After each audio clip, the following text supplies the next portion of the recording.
Right, good afternoon.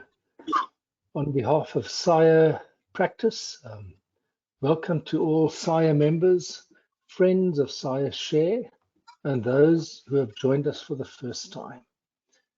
SAIAshare is, as you know, held on the first Friday of every month. We still have one SAIAshare to go for December.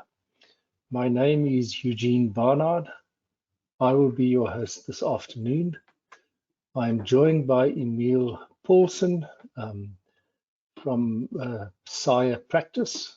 Welcome, Emil. As usual, Corina Gibson from ECPD is at our side to make sure that the event runs smoothly. Welcome, Corina. And then again, welcome Angelique Pillay from our kind sponsors, Duravit. Thank you very much for supporting our program and for enhancing it with your products. This afternoon we have two diverse but very engaging presentations to equip you and to inspire you. Please participate in the event by posting questions and comments in the questions box. In session 2, which starts in just a little over a half an hour, Philip Nell will be sharing with us all about Instagram, the powerful promotional platform. We trust you will enjoy Philip's presentation, and I have no doubt that you'll enjoy also the first presentation, but as far as the first presentation is concerned, Emil is going to introduce you to our presenter, Ian Alexander. Over to you, Emil. Thank you very much. Thank you very much, Eugene. Good afternoon, everybody, and I'm honored to this afternoon be introducing you to Ian Alexander. Now, Ian has represented SAIA and SAICAP in various capacities and was in fact awarded life membership of SAIA in 2016 for his immense contributions and services to the profession as well as to the Institute. Ian was born in Kimberley. He matriculated in Port Elizabeth, graduated at UCT in 1964, and practiced in two large practices right up until 1997, and in his own practice until as late as last year. Ian began his involvement in SAIA from 1977, when he joined the PIA at the inception of the new dispensation in 1995. Ian has been involved in numerous large successful building projects, including the Herengracht Hotel, already way back in 1969.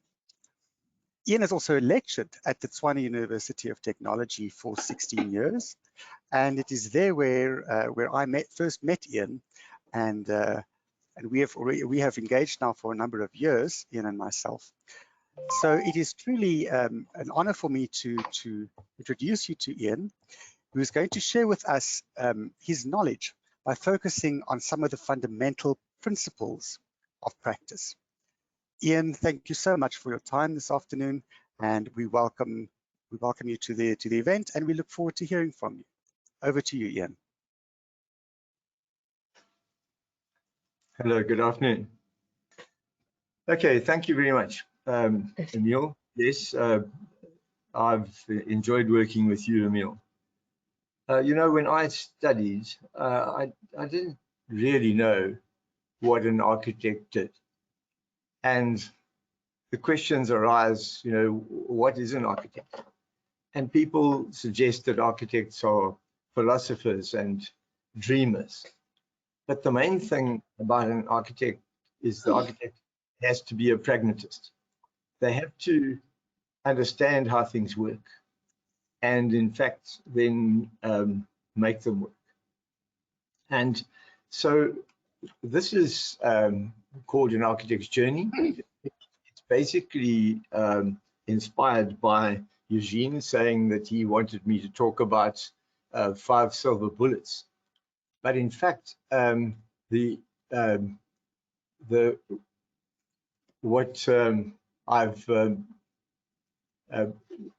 I'm talking about is some of these things on the screen now, and you'll see there's quite a bit. And I said to Eugene yesterday in one of our dry runs that it wasn't 5 silver bullets, there were probably 7 or more. And effectively, you'll see there are a whole bunch of things there, which we'll get to now. The first thing that I learned was, this thing won't advance. Why? There we go. The first thing that I learned was respect. And you need to actually build your confidence. I was very much a middle of the road student, and perhaps later at some stage you start getting lucky. But most of all, you need to respect the people around you. You need to respect your peers and then other professionals. As the architect, you, especially in the time that I qualified, you really were the leader of the team. And you had to try and guide people to where you felt they should be and what they should be doing. But what's really very important about respect is to respect everybody, the contractors, the site agents and foremen. And I must say that in my the beginning of my career, particularly on the Herengracht Hotel, there was a foreman there, a man by the name of Ralph Heidenskog, who taught me almost more than I learned in architectural education. What is very important in this respect that you have to have is your integrity. And that means that, you know, what I say I will do. And that means a respect for your partners and other people that work with you. You have to pull your weight. I was in MB3 and we did a kind of peer review thing where you looked at what a partner needed to do in order to fulfill their part of the partnership, because a partnership is very much what it says. And in fact, it requires what is known as uberima fides, which is utmost good faith. In other words, almost more of a good faith than is required between man and wife. You need to really understand that they are going to rely on you. You won't find that you can do everything. You may find you can do most things. And I think a lot of architects are both left brain and right brain people. But this quotation from Isaac Newton basically says, if I've achieved anything, it is because I stood on the shoulders of those who went before me. That is something that we have to bear in mind, that this is an old profession, and the people who have gone before us, in fact, in many ways, understood things better than we do these days. And a part of that, of the people who came before, was discovering Vitruvius. Now, I don't know how well you are familiar with Vitruvius, but of course, he had written the 10 books of architecture. And we're talking at the time of Julius Caesar, the 2 millennia ago. And these 3 fundamental laws that architecture must obey, considered to be firmitas, utilitas, and venustas. And these are things which we really can convey to our clients. And of course, venustas being, let's say, the most controversial, because it is not necessarily the things that make the building stand, which is firmitas and fit for purpose, utilitas, but it is the additional things that buildings need to be. And you'll see the note says the qualities possessed by the goddess Venus clearly implied a visual quality in architecture that aroused the emotion of love. And then translated by Alberti in the 5th, 6th century, and he substituted immunitas, pleasure, for venustas. And he divided immunitas into pulchritude and ornamentum. And the harmonious proportions that exist in music are the essence of the pleasure created by architecture. Ornamentum, he claims, is only auxiliary brightness, the quality and extent of what is appropriate and seemly, not just applied things. So going back, you'll see that this man, Sir Henry Wotton, translated into firmitas, commodity, and delight. And we are able then to say to clients that delight in buildings is beauty, resulting in that buildings are not just purely functional. Buildings need to be more than that. They must, of course, be fit for purpose. And these, again, are translated further as to the 3 on the right: durability, utility, and still the word beauty. And we say that great buildings have a soul. And of course, this is the problem that all architects face, is conveying to your clients that they have to be prepared to spend money on creating something that they don't necessarily, that is not necessarily going to, in fact, be a return on investment, but in fact it should. And this then quotation, that a bicycle's shed is a building, but Lincoln Cathedral is a piece of architecture, it has a soul. And can you convince your clients that they need to pay for things that they think may not add value? And probably those words, add value, are the most significant things that we need to be able to convince our clients that we can do. We add value. Then we had Will Bruder, who came to a Sophia Gray lecture in Bloemfontein and delighted us in his concept of poetry and pragmatism. So that buildings have to be both these things. They must have poetry and they must be pragmatic. And qualities that inspire and touch our souls. And pragmatism is something that makes everything work, a kind of glue. And interestingly, it is the details of the building. You remember Mies van der Rohe and less is more. The details, in fact, exude the poetry. So good buildings are flexible buildings. This is what Will Breder taught us, that flexible buildings are cheap as they add value to employers and employees alike.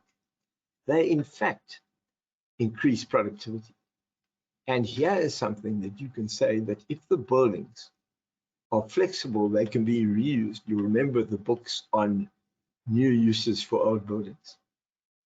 Very important considerations. When a building's 40 years old, is it still useful? And then, of course, in my life, I came to the conclusion that you had to understand this issue of agency, that you are an agent of your client, and you have to perform these juristic acts, which are laid down in law. And the fact is that you're registered competent. You can be the most competent architect ever, but if you're not registered, you're not, in fact, even deemed to be an architect. And the acts that you're required to do need to be done by you. And we must not defer those roles to other people. We need to grasp them. All of the things which become part of the new life of an architect. So then we discovered Ayn Rand. And this is her quotation. Where there's someone collecting the sacrificial offerings, where there's service, there's someone being served. The man who speaks to you of sacrifice is speaking of slaves and masters and intends to be the master.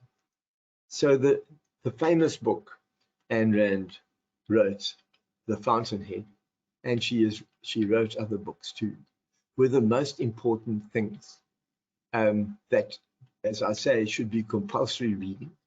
That she wrote of the taxing of architects in North America in exactly the situation that we've had in South Africa. We've had this very difficult scene where, in fact, what has happened is that money has become so impatient. And that's the highlight of the slide. That, in fact, what does that mean? It means that people are wanting a return on their investment, and they're not, therefore, really prepared to give the professional team, and particularly the architect, time to do their work. And so return on investment becomes this issue that we have to deal with. We need time to do our work, to be able to make the contributions that are so important to make the buildings, in fact, sing somewhat and sing a good tune. And there's a kind of graphic of her. And what it boils down to is selfishness. And what this says is there are no virtues of being selfish. And what I suggest is learn to teach. You know, the role that I played teaching law and contract management and architectural practice. In fact, you have to understand your own competence before you can do that. And as some people have said, particularly I quote Jeremy Milan, who quotes the 10,000 hours. You actually have to spend the 10,000 hours becoming totally au fait with what you are talking about. And then there are architects who believe that they should not bind themselves. And what I've emphasized for many, many years now is that there has to be a business arrangement between you and your client. Professional service providers need to be protected properly, and they need agreements that are fair and allocate risk to protect both parties. And we came up with the description of a consensus PSA, and that is something drafted by others, such as Proxa.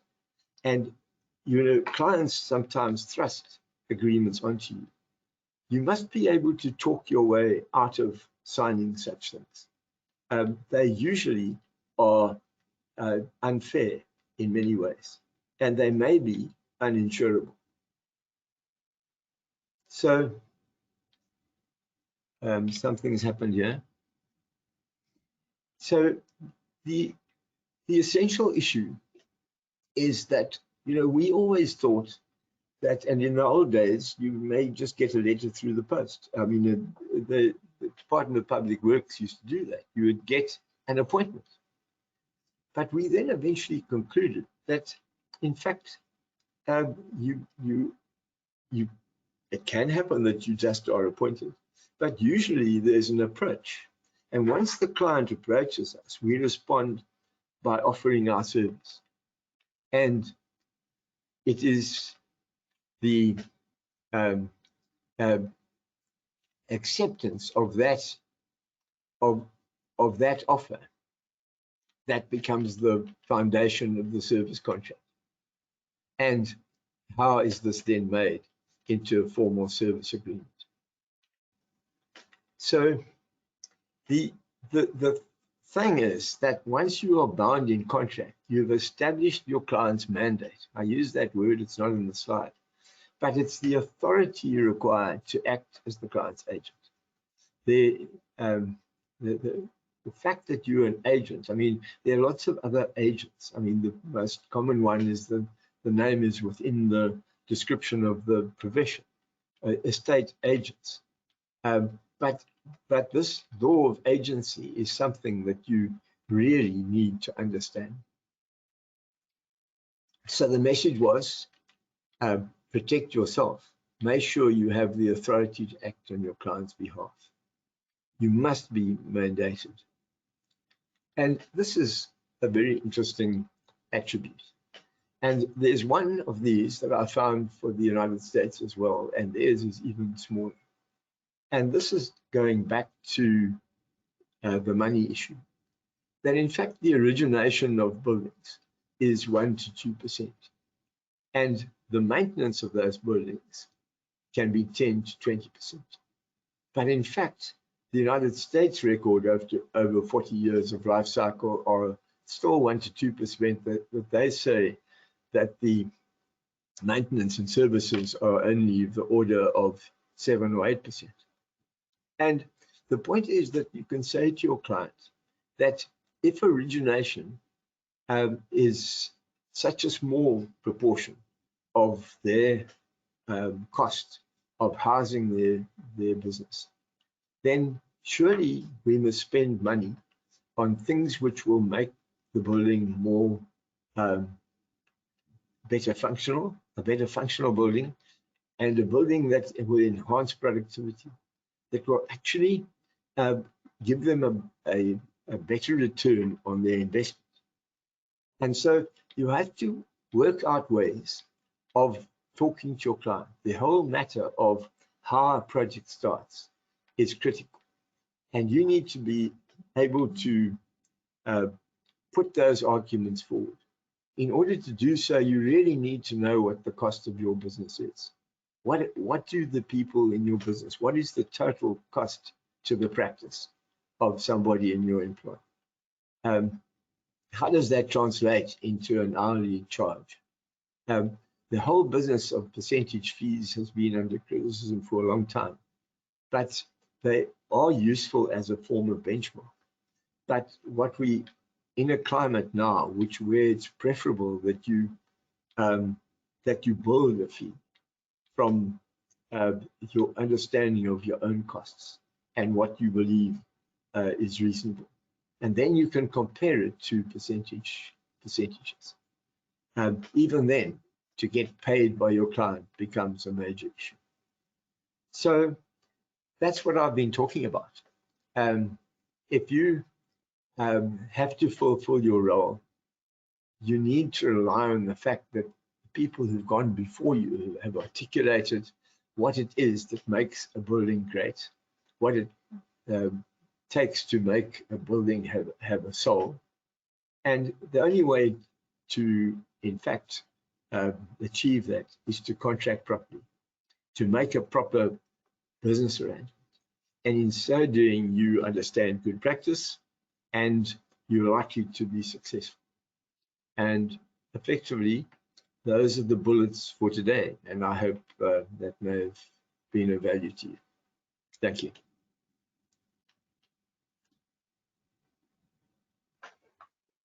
Here we are. Thank you, Ian. Right, colleagues, you're welcome to post questions to Ian. I'm sure that he's going to be able to answer them. It's the experience that he has accumulated over the years. Welcome back, Emil. If you permit me, Emil, there's just, I don't know whether you've picked up that question that came through from Bernard Rother just a minute ago. Yes, yes, we could perhaps read Would through you that. like to just, let's kick off with just that comment. Maybe Ian can just answer Bernard. Yes, thanks.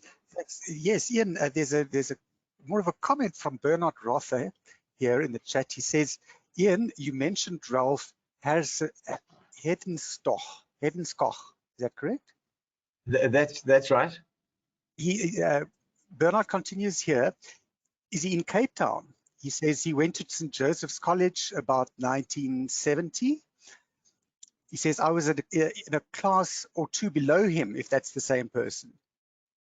Well, Ralph Hedenskoch was the foreman on the Trust Bank in Cape Town, which commenced building in 1968, I think, or end of 67, and was completed in 69, and the nightclub in 1970. So that building had the Herengracht Hotel, the first 16 floors, and then Trust Bank's head office above, and he was the overall foreman working for what was still then Roberts Construction.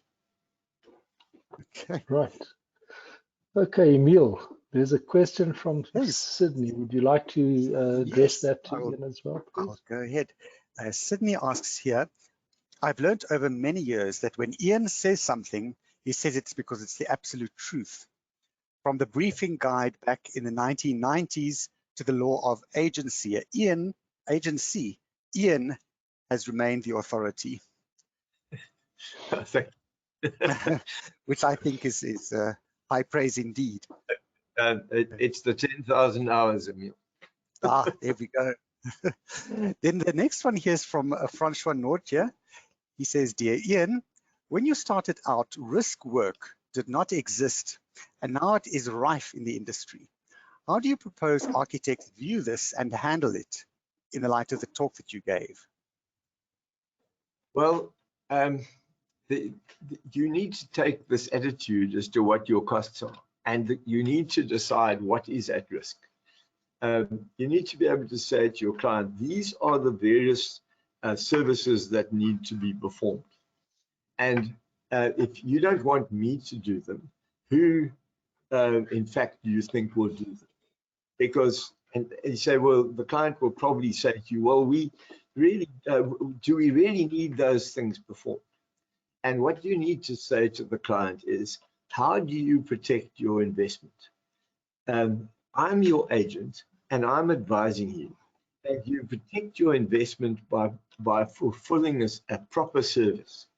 And so if you say, I'm not going, my fee won't include these things because you're not paying me enough, the client has to address that issue as to the fact that these are things that need to be done.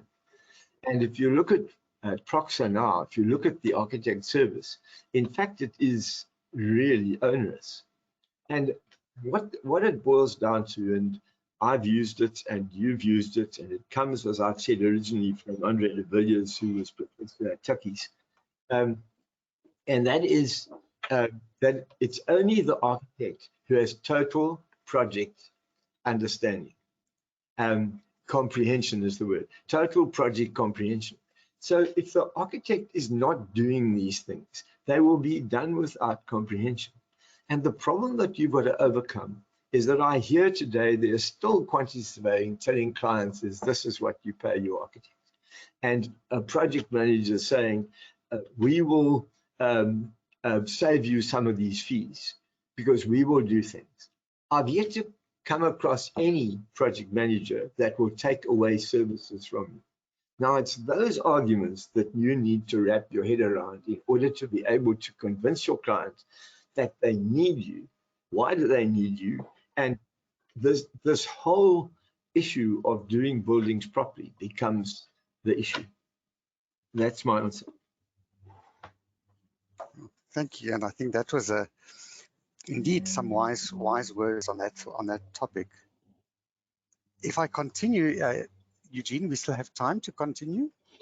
Yes, let's just run through Johannes. Right. Lance has got a show. I don't know whether we'll be able to address that, but you can read it out. But all right, he asks here, what percentage would you assign to the various components? I think he means strength, use, and beauty in design. Even we know strength can't be compromised. Firmitas, utilitas, and venustas. So obviously, firmitas is the building is capable of withstanding the weather and so on, providing a shell. So it's the whole issue of space enclosure is within firmitas, and utilitas is fit for purpose. Now, those are the two fundamentals that the building must do. And what we need is time enough to make the building have a soul. So you can try and do that for yourself. You can take the stages of service and allocate percentages to them and see what's in, because if you look at your fees, the fees for design are less than half, even if you include design development. You're somewhere around 40% is there, and so 60% is the time and cost related to the working drawings and building the building, and so there are already some guidelines that you need to fit the venustas, the beauty, the soul of the building into that first time. And that therefore you need to persuade your client that you need to do the work that you need to do it properly. Emil, if I can take over here just for a moment. Clara, thank you for your comment on the prescribed fees. Roger poses an interesting question, Ian. He says, how does one balance the heavy-handedness of a client-architect agreement with the personal nature of the professional-client relationship? I find this challenging with regard to scope creep, especially in the residential sphere. So on the one hand, you've got an agreement. On the other hand, you're dealing with a personal relationship. How did you balance those two tugs, if you could put it that way? The issue is that you suggested that there's a conflict between the business and the relationship. That if you don't get business relationship right, you're not likely to get the rest right. The client has to trust you to do things well, and therefore you need to show them what this role is. The whole thing about principal consultants and principal agent comes to the fore, where the principal consultant is in fact the interpretive role that has to be performed. Principal agency, and the background to that, of course, is when JBCC was first published, where it says principal agent, it used to say architect. And the engineers intervened and said, we need to change this, and we came up with the term principal agent. And then we realized that principal agent is effectively only there once the contractor is there. So the role of the principal consultant comes into being, and you have to balance that role with the relationship role with your client. So although you're trying to be buddy-buddy with your client to an extent, you can't really do that to any level of totality because you're in a business deal. And you need to fulfill the business side of it in order to get paid. Okay, Ian, we're going to just thank you, Liesl, for your comment. It is indeed blurry, this relationship between professional friendship and business. But I just would like to give Miguel's question just one last stab. Ian, you needn't answer it. He says, hi, Ian, any regrets or errors that you might have made and learned from in your years of practice and willing to share with us? You know, bit of a trick one. No, it's not a trick. It really is that you can be unlucky. You can get into unlucky situations. You have to have a bit of luck in life, I think. But really, what I said in one of the slides is actually give back a bit. You know, get involved. Do things within SAIA and your regional institute. About learning to teach, because that actually builds your competence. It actually builds who you are, and in fact, it cements the issue of how you fulfill your professional ideals. Otherwise, I can't say. Thank you. No, well, Ian, I think you've ended on a very positive note. So. Not one of the mistakes you've made, but one of the good choices you've made, and that was to get involved in teaching and to give back to the profession. So great. Ian, thank you very, very much. Emil, thank you, guys. And now it's our privilege to introduce you to Duravit. Duravit is going to just spend 3 or 4 minutes presenting beautiful stuff to us, so please stay online. And after Duravit, then we will welcome Philip to the screen. Right, Angelique, over to you.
here I come.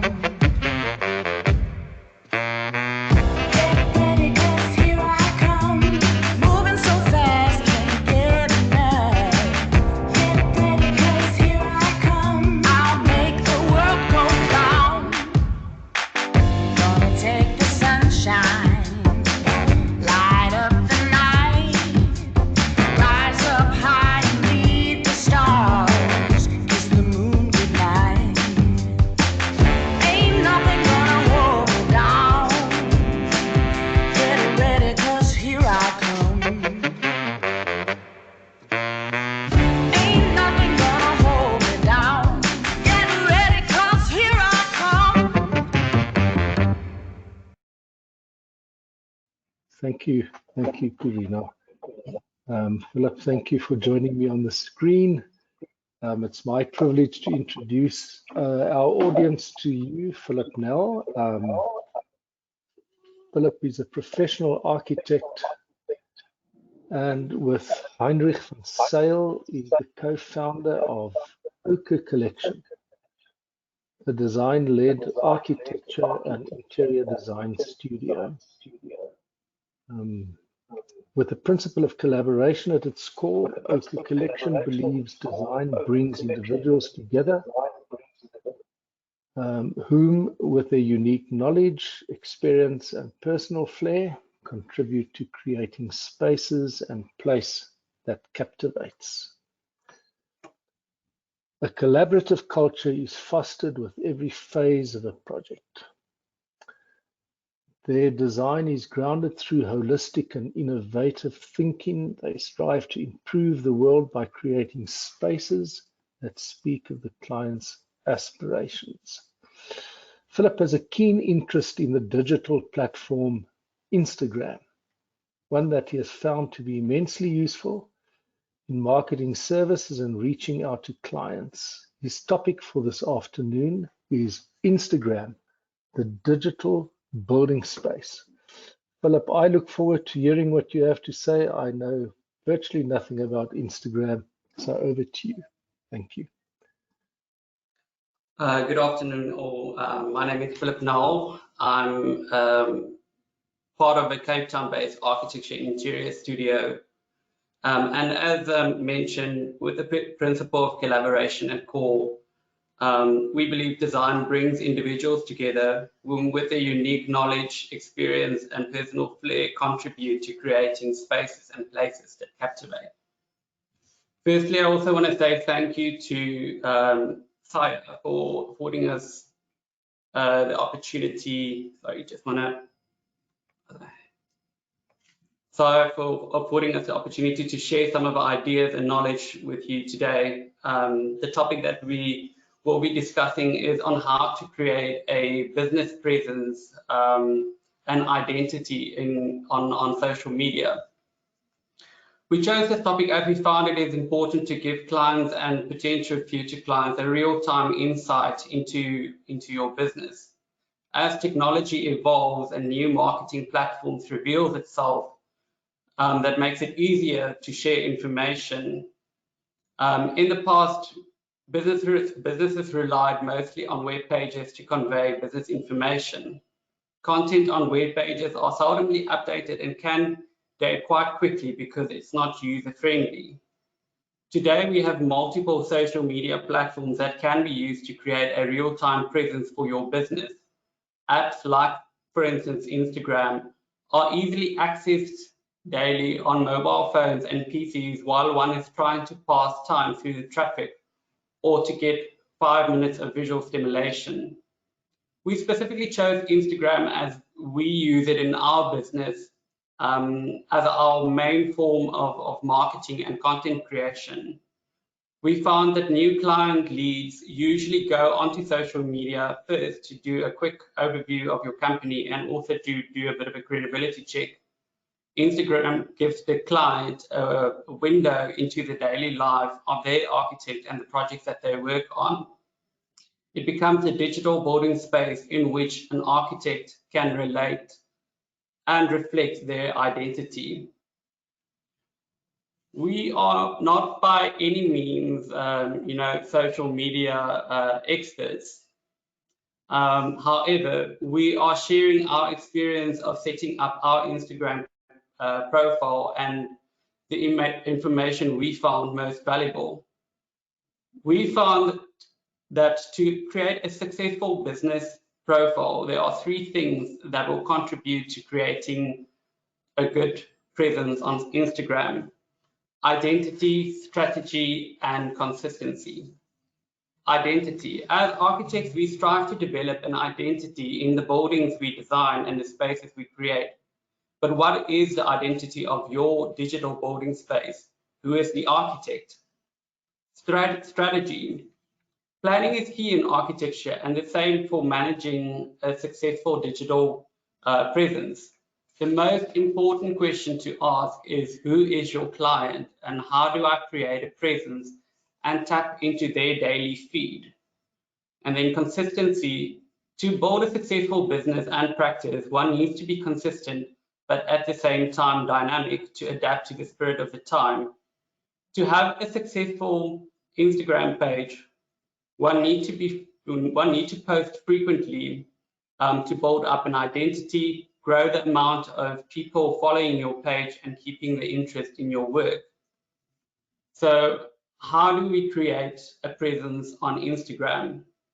Firstly, you need a good introduction. The bio in your Instagram profile is the first information that you provide about yourself and your viewer, to the viewer or client. We found by keeping it simple and short worked very well for us. The strategy is to tell people who you are and what you do. We are, for instance, Oka Collective. We are a design studio that offers architecture and interior design services. Make sure to present your brand's mission and values in the most concise and straightforward way possible. We strongly believe in the value of collaboration in our company, and we felt this was something we would like to make our viewers aware of, as it speaks to the core principles of how we work. Attaching our names to the profile also adds a personal layer. We found that people like to know who they are working with. Adding a name to your bio or a face to your Instagram feeds shows ownership and accountability. The second step is to start building your identity. Basically, what we did is to translate our bio into the first selection of posts that appears on our Instagram. Our aim with Oka from the beginning was to create a brand and tell a story. We focused on communicating our corporate identity. What is the name of our business? We further shared some of the key principles, followed by curated material shots that tied into our portraits to create a striking language within the first 4 strips of your feed. As mentioned in the previous slide, we felt that this was important for our clients to know a little bit about the team and who they are working with.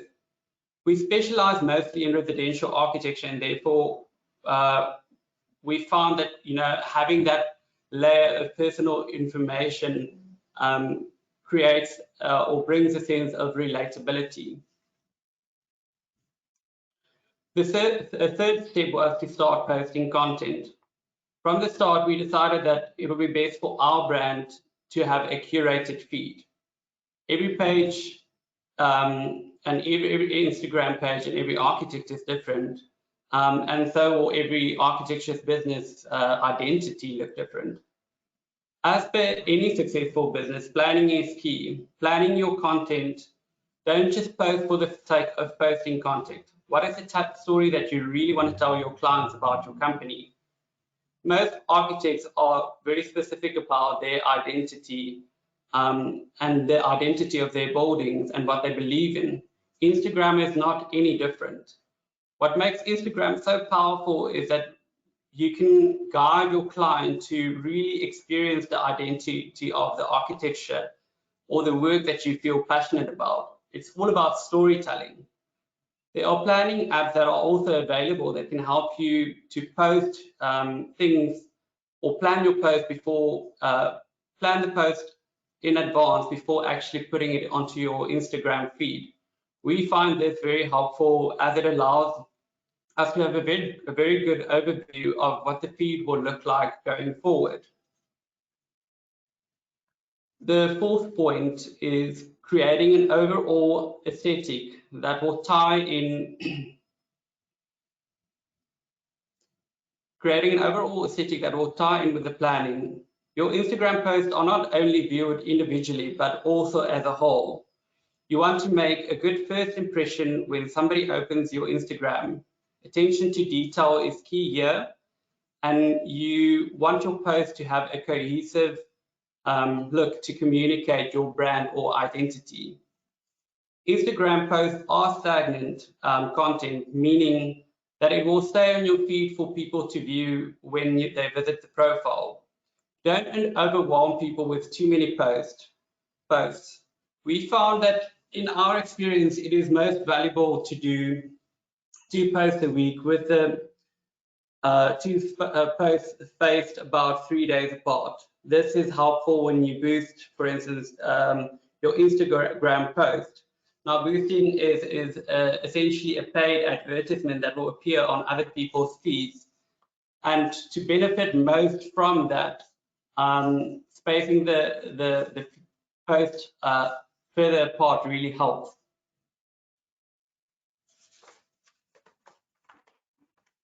The fifth and the last point is posting content that is consistent. As mentioned, we suggest limiting your post, but looking at other tools that Instagram offer, like for instance, stories.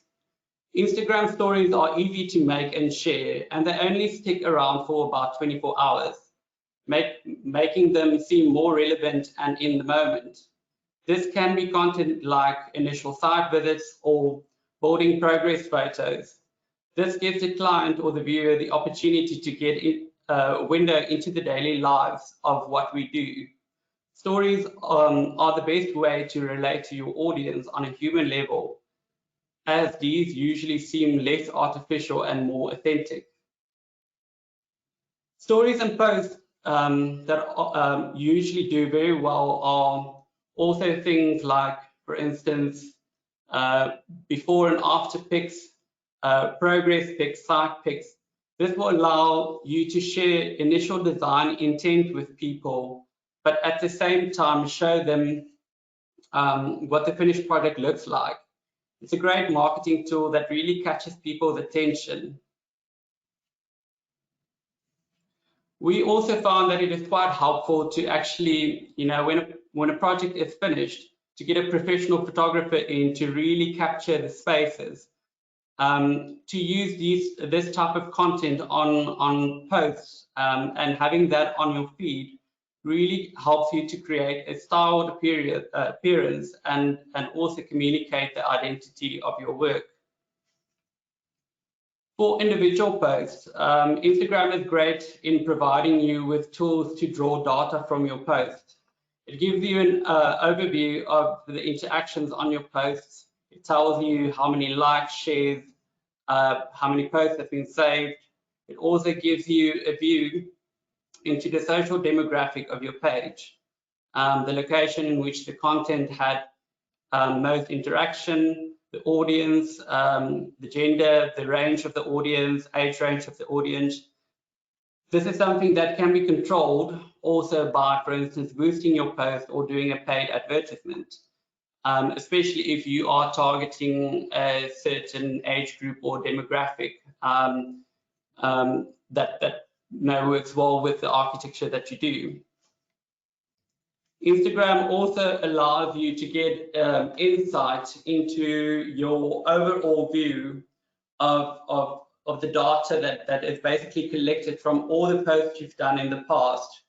So it tells you more or less which posts or stories did the best in the past, which areas of work or which areas are most prominent in your, let's call it your support or your work support, the time that your posts are most interacted with. Now I'm going to stand still here because This is something that we found extremely valuable in when we started posting, is to look at when most people are online. And if you look at the last graphic in the corner, it essentially shows you that the most, let's call it popular time to be on Instagram is 6 p.m. So that is usually when people drive home from work, or they're busy making dinner, so you're busy sitting on the couch and you're quickly having a look at the work that, or just to get an overview of Instagram.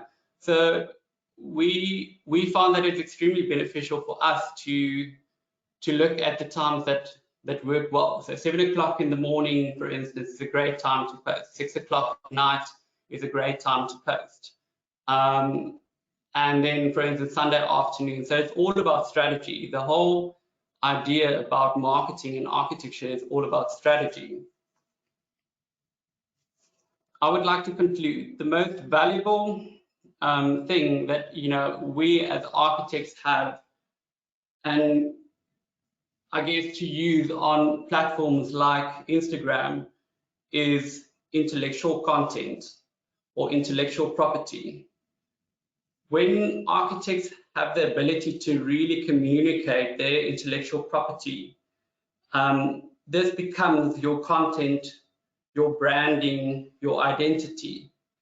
And as Ochre Collective, we are a young company. We only started about 2.5 years ago. We've had extremely good growth just by using Instagram as a platform for marketing ourselves. The amount of feedback that we get from people when they, for instance, we get a client referral and they go and have a look at our feed and our information that we provide on social media, we really, it becomes a credibility check in the end, and almost that last layer of information to convince a client that, working with these guys seem to be a good fit for myself. So yeah, thank you, and yeah, I am done with my presentation. Oh, well, hello, Philip. Yeah, that was lovely. That was really very special, and I'm sure that our attendees have appreciated that, and we'll wait for their questions to come in. Philip, at the expense of sounding like someone who said, should you work on a drawing board or must you use Revit? Can I just ask you to give us your take on the value of a website and how you use your website, as opposed to the value of Instagram and how the two roles differ? Well, to be honest, we actually don't have a website. So, and we do very well for ourselves, and we're very fortunate to have, quite a good interest at the moment in the stuff that we do. We also find that, having a website is, like mentioned earlier in the presentation, is quite stagnant.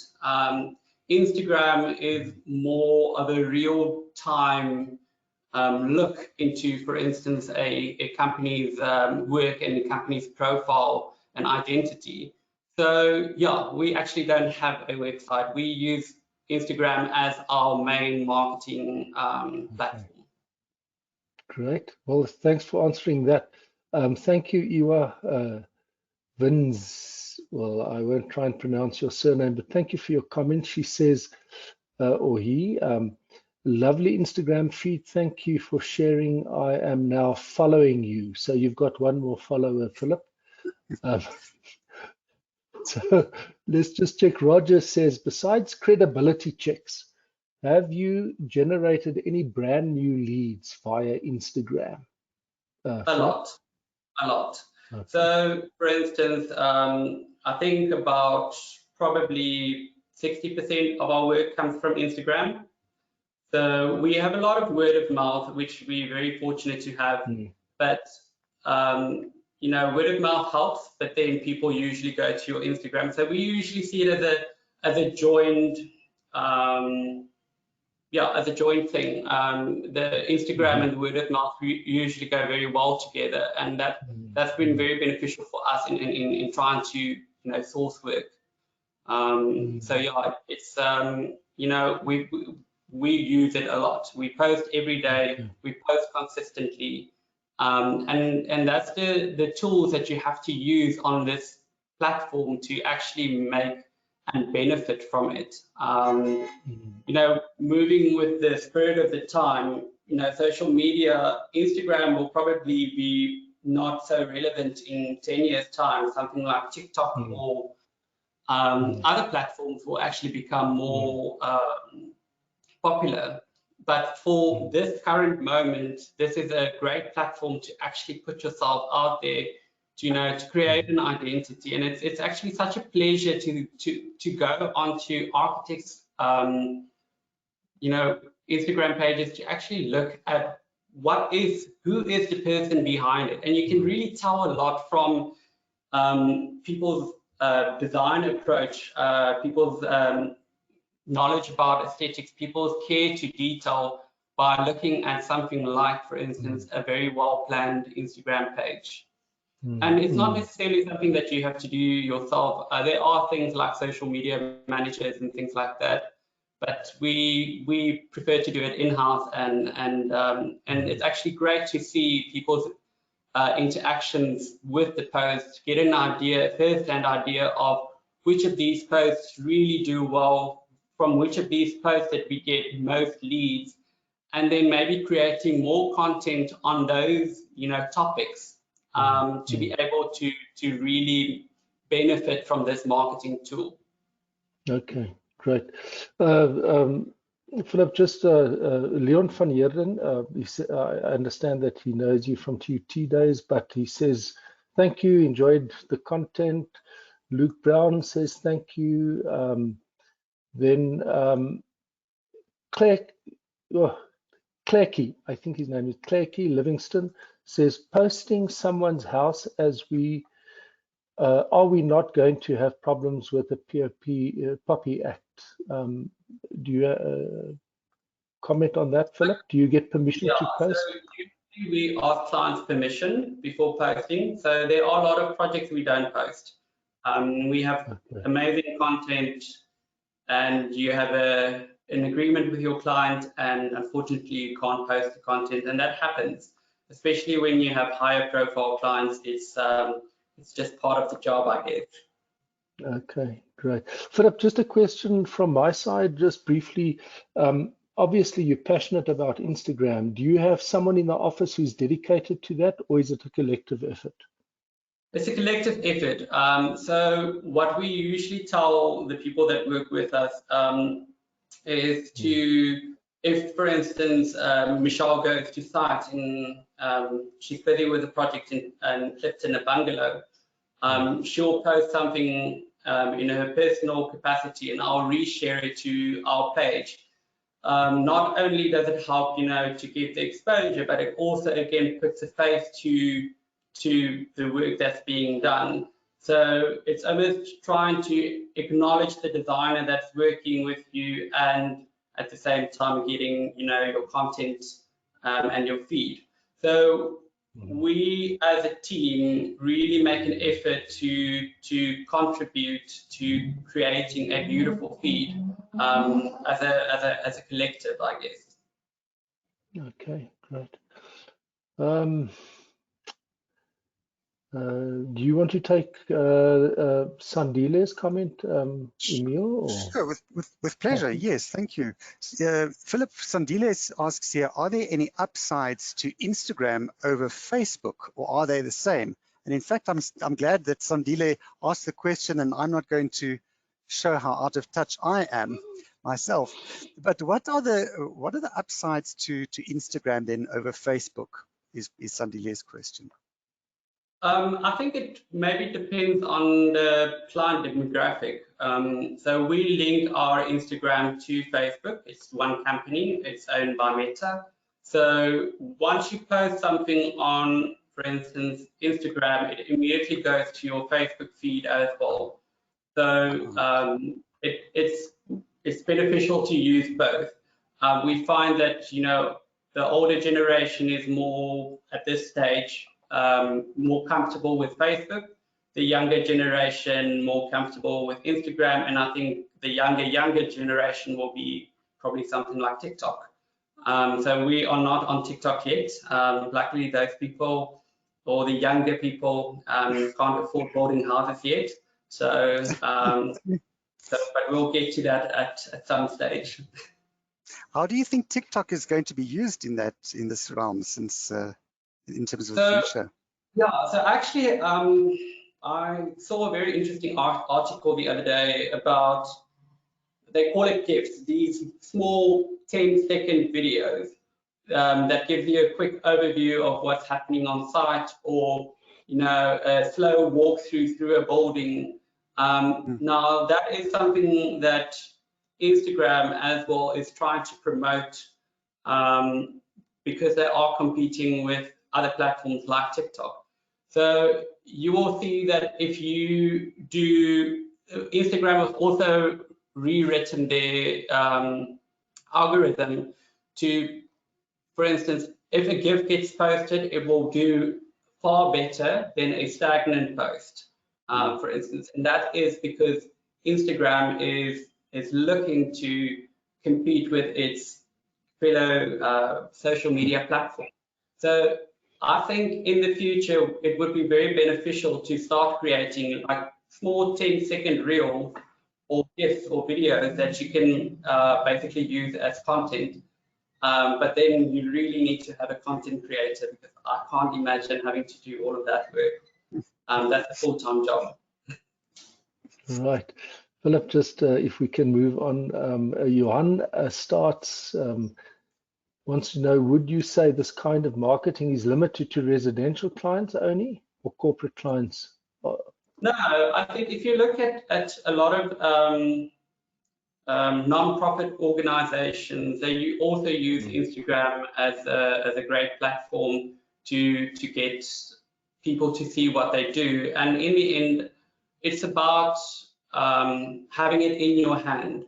So if your content is planned and curated to basically communicate your identity, your intent, the types of clients you'd actually like to attract, then you'd actually, you know, you'd do equally as well as with residential.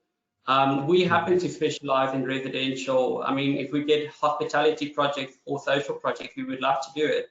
And we'll look at how to treat it maybe like slightly differently.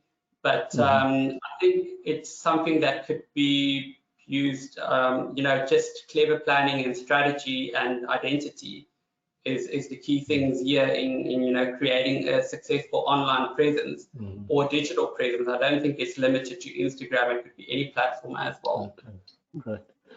Okay, Philip, I'm going to run through just before we run out of time. Liesel just wants to know, separating your professional and your personal lines, how do you handle on your website the privacy issue of your own personal, shall I say, profile? Is there any comment there?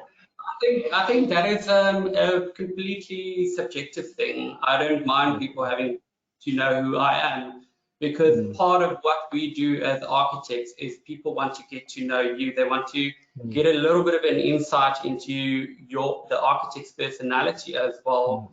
And that's why we also like to show, you know, the people that work with us. There should be faces behind a company. People relate to that. We are humans, and you know, we value relationships, and that we also find extremely beneficial. So no, I won't necessarily hide my own personal, you know, content or page or anything like that. Okay, great. Vivian, thank you. Very insightful, Philip. And Hannes says thanks and very informative. Sue Elner says amazing, Philip. Hendrik says thank you, Philip. You've opened a door for me. Daniel says the social media, let me just get the social media chat was truly informative for old companies who want to rebrand. Absolutely, Daniel, you're quite right. Patrick says, have you got patent rights? Wait, now things are moving quickly. Have you got patent rights on the Ochre Collaborative register? Yeah. So that is something we did register it as a brand, because the thing is, our aim was to create a brand, and focusing on intellectual property as our income, and to do that successfully as well, one will need to go through the legal routes of registering a name and making sure that it is it is registered in the right way. Okay. Philip, I'm going to have to pull a Twitter act here and just give you 3 words to answer each of the following questions. Based on your posts, how many likes or / engagements become projects? Any guess? Sure. I can't give you that number, but we got a really decent multi-million rand home through that. We got a multi-million rand renovation through Instagram. We got people saying, I love what you did with this project. Can you please come and help me here? So yeah, so the feedback that we're getting from using Instagram as our main marketing tool, we will be using it next year and the year after, because it has been proven to be successful. Okay. Philip, Mohammed says, thank you for the informative presentation. Do you recommend, together with your Insta profile, a company website? I think you've already answered it, that you don't even have a website. Yeah. So, well, we are creating one just for a backup. I think it's always nice to, specifically if you still have more old school people, and that wants to actually look at a website. But I think if you want to have a more real-time insight, social media is far more powerful. Okay, great. Raghu Nathan says, thank you for an informative session. Fabio says, amazing. And Johannes says, thank you for all involvement today. And I must get to a good friend of mine, Henry Frankenfeld. Hello, Henry. Does Philip combine Reels with Instagram? I don't even know what Reels is. Philip, do you know? Yeah, so Reels is that what I spoke about is the little GIF or video, the 10-second video. We haven't started applying that yet. We share a lot of stories, and stories are currently our more, I want to say, video content that we have. But on our stagnant posts, we haven't done it yet. Okay, great. Krista, thank you for your comment, positive comment. Shanae, thank you very much. And then Janri, Moiman, Philip, thank you, Janri. You put me on to Philip. Well done, thank you. Vanessa Else, thank you. That was a great update on Instagram. Maria says thank you. Okay, colleagues, that was lovely. Philip, thank you so much. And Emil, sorry, I'm not even going to give you the last word. So, thank you, colleagues, I'm going to ask our attendees, please, to hang on just for another few minutes, because in the next few minutes, you're going to hear who we're going to be introducing to you to at the beginning of December. I'm very excited about our presenters for December, so please hang on. We've come to the end of SAIAshare number 18. Can you believe it? 18 months ago. This is the 18th consecutive SAIAshare. Thank you once again, Ian and Philip, for your most enlightening presentations. And thank you to Duravit and Angelique for making this free event possible. A special word of thanks to all of you for attending. We had an excellent attendance today. Thank you so much, and please join us again in December. Your support makes this worth the while. SAIAshare carries a category 0.1 CPD value, category 1 value of 0.1. As Karina has mentioned, you will receive an email within a few weeks to download your CPD certificate. So we are inviting you to join us again on the first Friday of December. Sorry, can I just backtrack? Duravit is presenting, is offering a 1-hour workshop at the beginning of December on bathroom furniture design. Please do support our sponsors. I'm sure you'll enjoy it. Right, to get back to the 2nd of December, Friday the 2nd of December, 2 very special presenters. You can ill afford to miss them. The first is Alex Ringelman, a professional electronic engineer. I've worked with Alex before, and I can vouch for his expertise and insight into smart buildings. He's going to be speaking on smart buildings. And if you think Instagram is real stuff, then smart buildings is the next real topic. So please join us to listen to Alex. And then our second presenter will be Georg van Gas. I'm sure that most of you have heard of, I think it's Gas or Gas Architectural Studio. Georg founded the studio in 2005. He also co-founded GOET, G-O-E-T Furniture.